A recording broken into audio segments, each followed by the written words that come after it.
Una columna internacional, muchas veces con Jorge Altamira. Pudimos engancharlo ahora a último minuto antes de cerrar el programa y aprovechar para...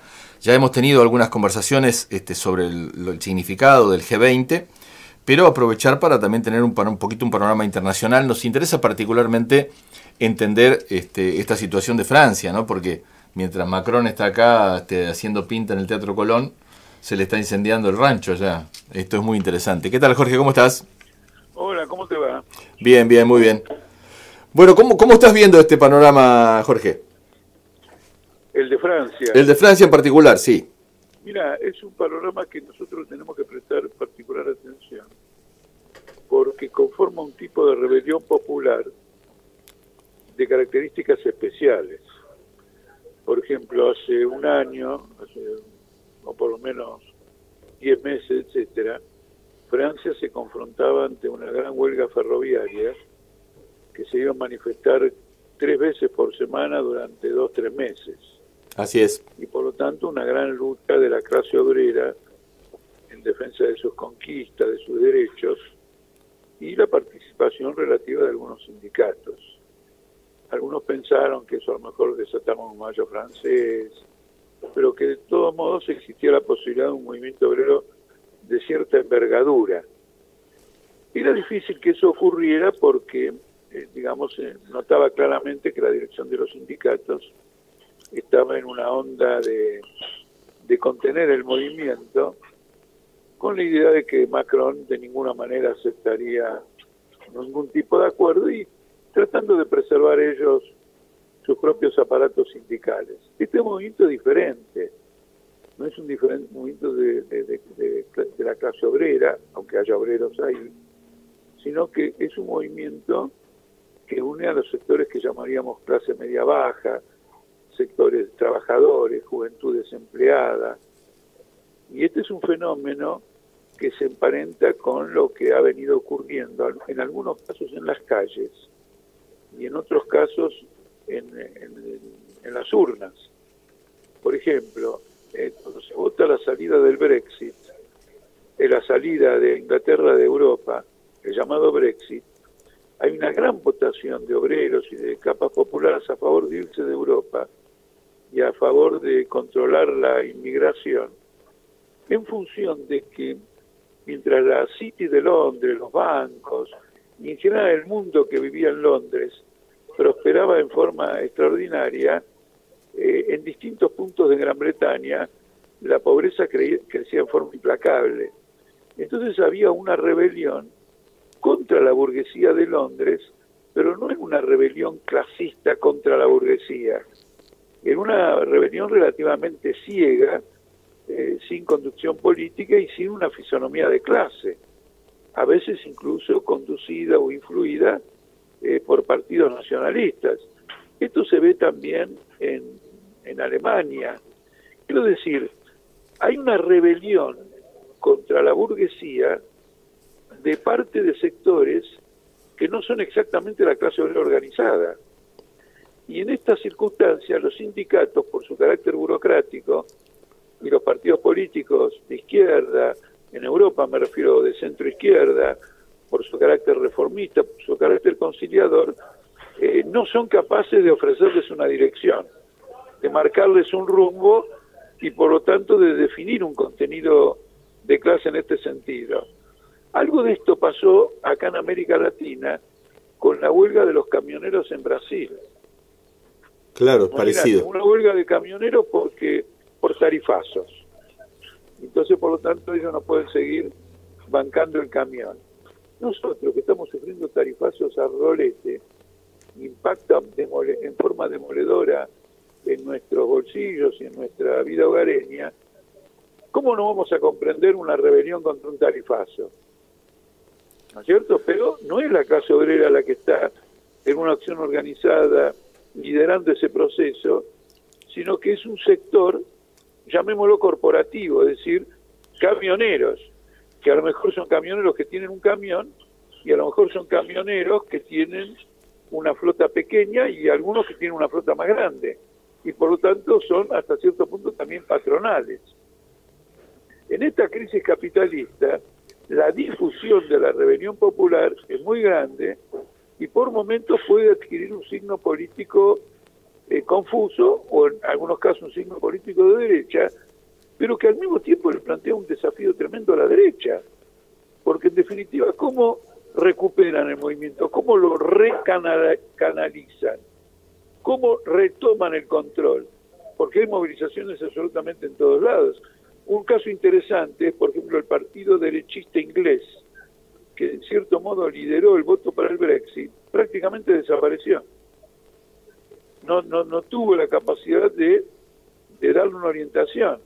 Y hoy Inglaterra está en una crisis muy grande porque la burguesía de Londres, el gran capital financiero, los grandes capitales internacionales que operan en la llamada City de Londres, no logran encaminar políticamente nada. ¿Qué va a pasar, por ejemplo, en Inglaterra? Lo que creo que va a pasar, como probablemente también en Estados Unidos, es que el Partido Laborista circunstancialmente termine canalizando esto frente al derrumbe del Partido Conservador. Ahora, en Francia hay un derrumbe de los partidos de centro-izquierda. Entonces, ¿quién está tratando de canalizar esto? Digamos, hay que seguirlo. Pero para que no quede ambiguo lo que yo digo, voy a precisar. La rebelión popular a nivel de la crisis capitalista no exime, como diría, incluye a todo el mundo, porque la situación es francamente desesperante. Incluye a todo el mundo. Y la izquierda, que es lo que a nosotros nos interesa, los partidos que defienden la causa de un gobierno de trabajadores y el socialismo, tienen que comprender esto y tienen que explicarse a los obreros para que la clase obrera sea la conductora de estas rebeliones y no que eventualmente lo termine recuperando, asimilando alguna fracción de aventureros políticos, que en Francia podría ser Le Pen. No veo claro que eso esté ocurriendo ahora, pero habría que seguir el hecho.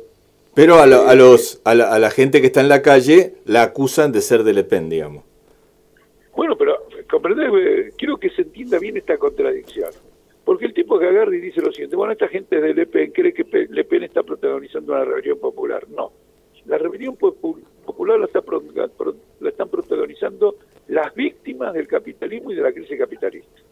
Claro. Y la están protagonizando de la modo que la protagonizan por el fracaso, la decadencia de las burocracias sindicales y de los partidos de izquierda tradicionales, digamos. Este es el punto. Entonces, ahora se abre un campo de disputa para que esa rebelión popular sea una rebelión contra el capital y no sea una rebelión que sea capturada transitoriamente por alguna fracción del capitalismo y que después tendrá que ver cómo hace para controlarla y regimentarla. Porque cuidado con eso, que hasta incluso el fascismo, los nazis, se pusieron a la cabeza de todo esto, pero finalmente con la finalidad de regimentarla y controlarla. Al final Hitler lo que es un aparato totalitario donde ya después nunca más nadie se movilizó por nada. Claro, después le enchufaba el tarifazo él, digamos. Claro, ¿se entiende? Entonces, este es el panorama, habría que investigarlo más, pero los camioneros de Brasil, estos movimientos difusos de rebelión, yo creo que la gran prensa tiene dificultad en caracterizarlo adecuadamente, y también tienen dificultad de caracterizar algunas corrientes políticas, porque no tienen más como punto de partida la gran descomposición del capitalismo, que prácticamente está destruyendo las condiciones de vida de gente que hasta hace poco nada las preparó para una comprensión del socialismo, ayudadas además por la traición. El Partido Socialista francés entregó hasta la camiseta. El propio Macron se había incorporado al Partido Socialista, después lo abandonó oportunamente y se hizo elegir presidente. ¿Me explico? Pero este es el gran fenómeno, este es uno de los fenómenos principales que está ocurriendo. No es lo que ocurre en Argentina, pero esta es la comprensión que tenemos del asunto y que hay que seguirlo. ¿Se asimila de alguna manera a las protestas de la clase media nuestra en el 2001? Bueno, oportunamente en el 2001, la clase media, con aquello de que Piketty y Cacerola, la lucha es una sola, más bien tendió a confluir con el movimiento popular obrero. Claro. ¿Está claro?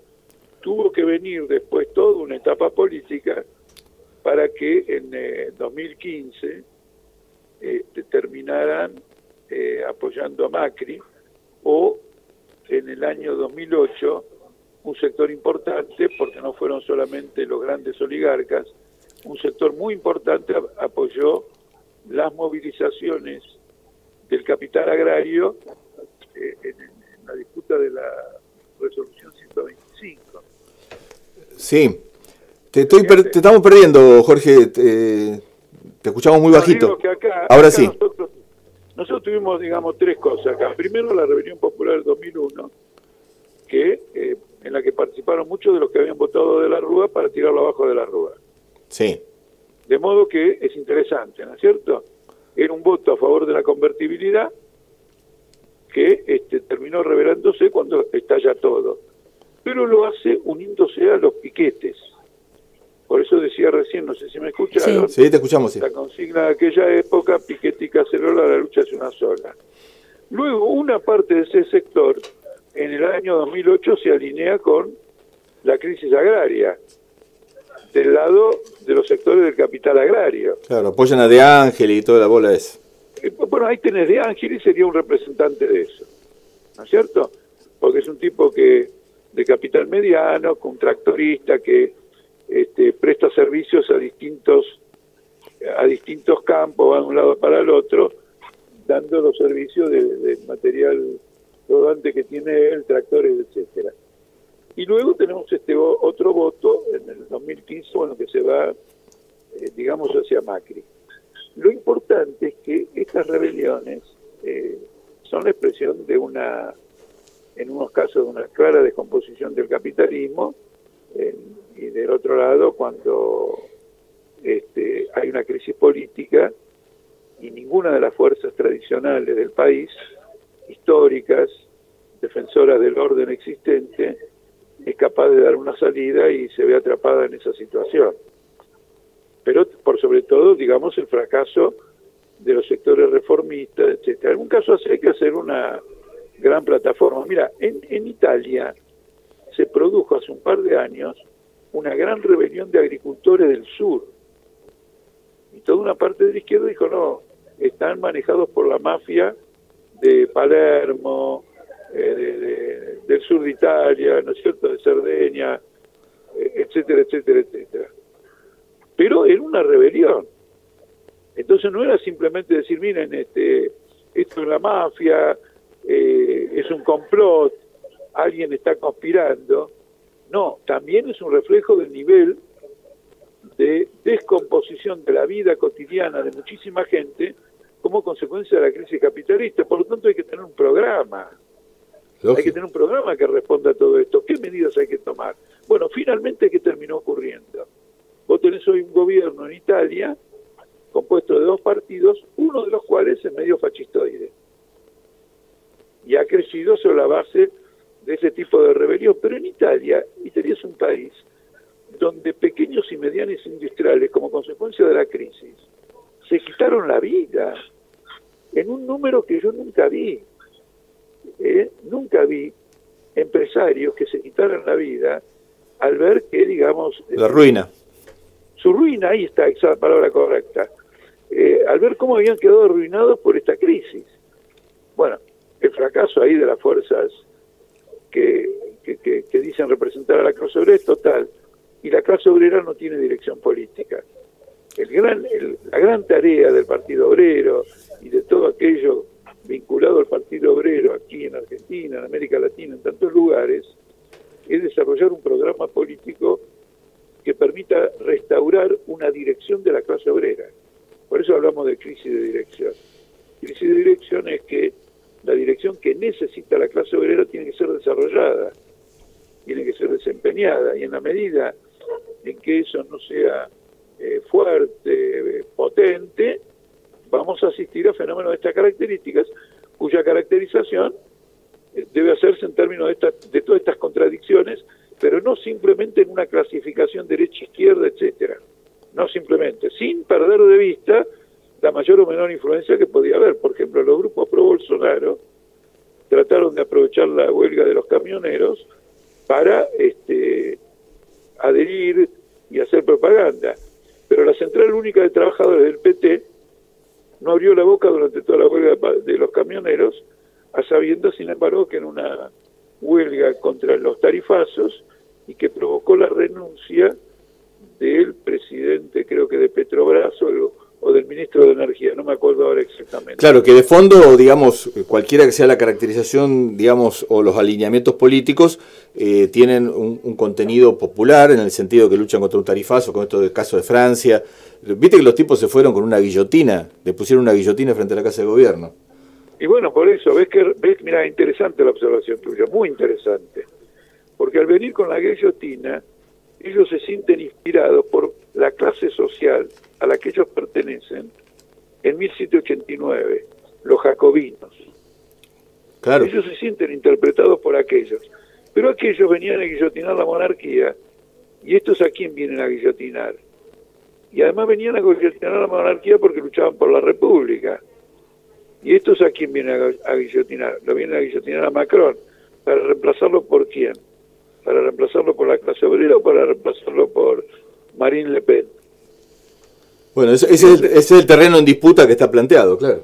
Bueno, hay que tener mucho cuidado porque no se trata de apoyarlo simplemente porque constituyen una rebelión, porque entonces puede haber una confusión con la acción de la derecha, y tampoco se trata de ningunearlos ni creer que son un grupo de malvados que vinieron para joder a alguien, sino que hay que ofrecer un programa político y decirle a los sindicatos qué es lo que deben hacer. Porque inclusive quiero haber leído que los sindicatos están discutiendo intervenir, pero por las malas razones, no por las buenas.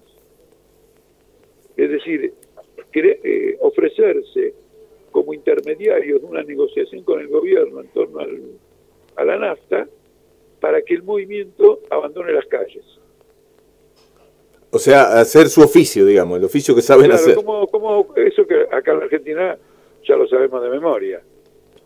¿No es cierto? Van al Ministerio de Trabajo, una conciliación obligatoria, para que la gente abandone la calle. Entonces acá los sindicatos están discutiendo cómo mediar, pero, como te acabo de decir, por las razones que no son correctas. Bueno, Jorge, te mandamos un abrazo gigante. Gracias por estos minutos. Chao. Chao, hasta luego. Chao.